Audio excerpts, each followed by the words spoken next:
Linfield Coaches CatChat. Joe Stewart here with head women's tennis coach Tessa Kern. The week of the NWC tournament, you guys are going to be heading on the road tomorrow up to Walla Walla, and you guys finish the season with a pretty strong year as you guys go 11-2, 7-1 in Northwest Conference. Fortunately, dropped the one, and that puts you into second place, and you have to go on the road. We're back in the ITA Top 40 national rankings and ranked number 9 as a team right now in the West region. How are you feeling about everything that has gone on this season? I'm feeling really good about everything that's gone on. I mean, obviously, we have a really good record from conference. That one loss at Whitman was actually, I think, one of the best things that could have happened for us because it really put in perspective of where we need to be if we want to win this conference title, which I think is definitely doable. It showed us the level that we need to start performing at, practicing at, and trying to reach to make it to the regionals and maybe beyond that. But other than that, I think a lot of our wins gave us some confidence, especially in California. Those are really good because those are tough teams and we really had to battle it out in different conditions. I mean, it was snowing down in LA, and I think that we kind of had to roll with the punches with a few matches with PLU being canceled and then Puget Sound not having a full lineup. But overall, I think it's been a really good year for us. And so this is kind of an interesting conference tournament for this program because obviously all your players are really experienced, except for your one freshman, of course. All of them have been through conference tournament, have won conference championships, and have been to the NCAA regionals at least. But of course, this is your first year as a head coach. So how is that helping you, just the experience that all these girls have that you were teammates with just a year ago as you get ready for the first postseason as a coach? Yeah, I think it's nice having those having experience being in the conference championship and winning it because, again, it shows us the level that we need to be performing at if we want to win. Because, I mean, obviously the other three teams in the conference championships are tough teams, and we've had to battle against every single one of them, obviously getting our one loss from Whitman, the number 1. But I think that having that experience shows them how to manage themselves during that conference because it's playing to clinch. So normally we have all 9 matches counting, but it's first to 5, so anything can happen, like if we go down in doubles. But I think them knowing that kind of takes a little bit of the pressure off from it being like a first time thing, so I think that experience will be really helpful. And as a coach, being through that, it's helpful for me because I know how to kind of handle those nerves a little bit better when we're in a different environment. So I think all of that will be good for us. Sure, and you've played in a lot of big matches in your career, and what is the difference in kind of the dynamic at the conference championships in that play to 5, first to clinch scenario in opposed to the regular season when you have, if you drop your one, at the bottom of the lineup, they can probably pick you up. How's that feeling different? Well, it's different because, I mean, you really have to come out strong in doubles because that is a big game changer. Going out 3-0 is going to make your life so much easier. And that's something that I've been grateful. My team has been such a good doubles team when I played. And now that we are very strong in doubles and getting that lead in the beginning is good. And I just know that it's going to be, it's pretty nerve-wracking, but it's also fun because you rely a lot on your teammates and you're much more engaged as a team because you're kind of being like, oh, what's her score? Where is she at? And you're all really cheering each other on, trying to get that clinch. So I think it's a good experience in that it bonds you as a team. It's also tough because there are more nerves because you really have to focus and get those wins because every point counts, and dropping a doubles is going to be harder to come back, and you don't want those numbers creeping up because if you don't take those top few positions, I mean, you're going down. And relying on the bottom half of our lineup is something we've done a lot of because they've been so strong. But sometimes it's stressful in conference when it's first to 5 and not all 9 matches. So let's get into the lineup a little bit. Your number 1 doubles team of Lexi Matsunaga and Elena Wong. They're back in the regional rankings again as they're number 13 in the West right now and have had a terrific season. As you mentioned, you need the top of your lineups to do well. How are they looking these last few matches, and what are you looking for in the first round? Oh, they always look strong. Lexi's just a phenomenal doubles player. I can say that as playing with her for 3 years. And so she's always super strong and confident. She's played that number 1 spot, so she knows what it takes in conference for like the 3 years. This is her 4th year now going to the conference championships. I guess maybe not COVID year, but she has a lot of experience in that. Elena hasn't really played that top doubles spot, but she's such a strong doubles player. Her volleys are incredible. She just gets a little nervous. So working through those nerves, and I think Lexi and her work really well together. They communicate well, so I think they'll be able to feed off each other's energy, which will be really good. And then Sarah Forrester and Alexis Garner have put together gosh. a team best 7-2 record. Yeah. They're on a huge roll coming into the postseason. What's excited you about that pairing?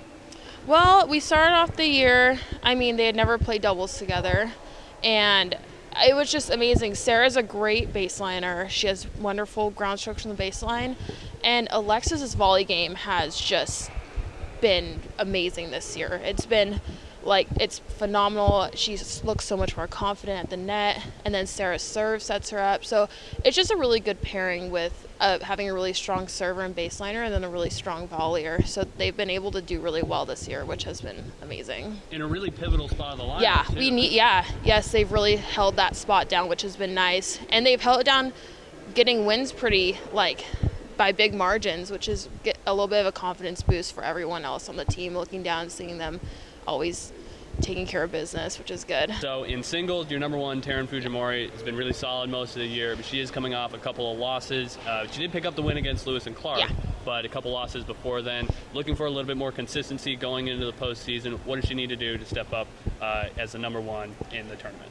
Yeah, her losses that she's had have been so close. I think her one against Colorado College, the 3rd set, she lost 6-7. So, there's nothing more she can do. She has been just a phenomenal fighter this year. She is willing to stay on that court as long as she needs to get those wins. And even if she's not getting those wins, it just shows tremendous fight from her, that she's just willing to listen and keep going even when things maybe aren't going her way. I know that she's had tremendous growth this year as number 1 player. Obviously, she's had some experience from when we were playing, and I or one of our other top singles would have to sit out. She would always be willing to take that spot on, and I think she's playing really good right now. She's so coachable. It's amazing. I tell her one thing, and she just immediately does it. So it's just really nice having that number 1 player be such a fighter and so coachable.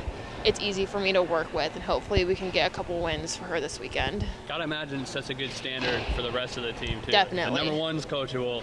Everybody else is got to try and be coachable, too. And she also has a phenomenal attitude, which also dramatically affects everyone else on the court around her, is they see that fight and that positivity, and then it forces them to have that fight and positivity too. So she's only had a great impact on the singles lineup this year. Sarah Forrester has also been great in singles, as well as the performance with Alexis Garner in doubles. 8-2 this season, team best, and on a 4-match win streak coming into the postseason. How has she stepped up at the number 3? Again, incredible fighter, is willing to stay out on that court, is very strong mentally, so I think that's one thing that's good for her. I'm hoping she has a little bit more confidence this weekend in herself. Our team kind of tends to lose some confidence when they get into those tough matches, but if they play the way I know that they can play, then they're going to be totally fine. But yeah, she's just been steady growth the whole season, just getting more relaxed, more comfortable, less nervous every match, and so I only see good things for her this weekend. Yeah, so diving into the specific opponents a little bit. Yeah. Whitman, post seed. Hopefully you're facing them. A good chance you're facing them in the championship round. Yeah. And your 1 loss, as you mentioned earlier, this season in conference, and it was not the prettiest loss either, 9-0. But what needs to be different to be able to bounce back? This is a team you handled last year. Yeah. What needs to be different to be able to come away as the top dogs in the NWC again? Yeah, I think it's, again, having confidence in ourselves and thinking that we can do this. I think that Whitman is so steady, and all of their girls are very capable and know that. And so I think sometimes our girls get a little bit nervous on that stuff, but we're coming as underdogs, which we like to be in a lot of matches. I think that if we have good attitudes, remain positive, support our teammates, and just relax and have fun. I know it sounds kind of cheesy, but I think that's something we need to do. We get so nervous and tight. I'm like, relax, have fun. It's just tennis. Like, you're here to have fun. Yeah. And so I think if we can do that and kind of relax into those matches, even if we don't win, we'll enjoy it and it'll be a good experience. But I think, if we come out strong, we have a good chance. Yeah, first round on Saturday against George Fox.